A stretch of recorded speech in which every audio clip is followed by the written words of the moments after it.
สบายดีตอนแรกพี่น้องบรรยากาศยามแดงบ่าวเขียวก็ขึ้นเสาไฟคือเก่าพี่น้องบรรยากาศบ่าวเขียวอยู่เทิงเสาไฟเด้อพี่น้องมาเป็นสวนผักสวนครัวกันพี่น้องบรรยากาศยามแดง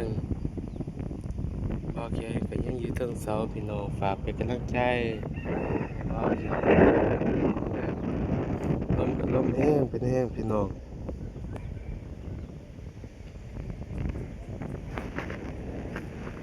ทีมงานเขาก็ตั้งขึ้นเสาอยู่พี่น้องทีมงานเขาก็ตั้งขึ้นเสานี่คือธรรมศาสตร์อยู่ตรงไห้ตรงหน้าพี่น้องนี่คือสวนหมกทั่วเขาพี่น้องสวนหมกทั่วสวนผักแต่ว่าเขาบอกออกตลาดส่วนก็ปูก็ได้กินได้อันนี้ไปพี่น้องเอ้ย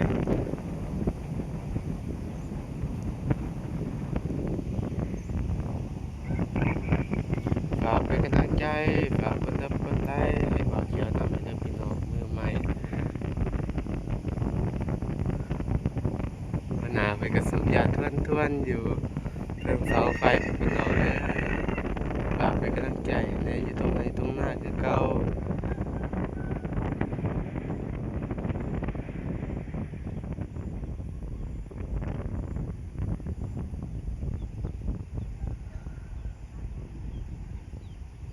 ลมกับพัดแห้งครับพี่น้องลมวิวบ่อย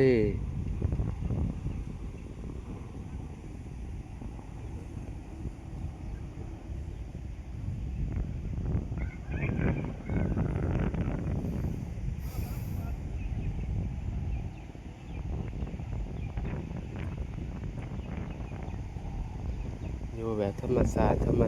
เลยพี่น้องฝากเป็นกำลังใจฝากกดไลค์ให้เบาเขียวเด้อพี่น้องเด้อพ่อให้เบาเขียวมีกำลังใจสู้ต่อขอขอบใจ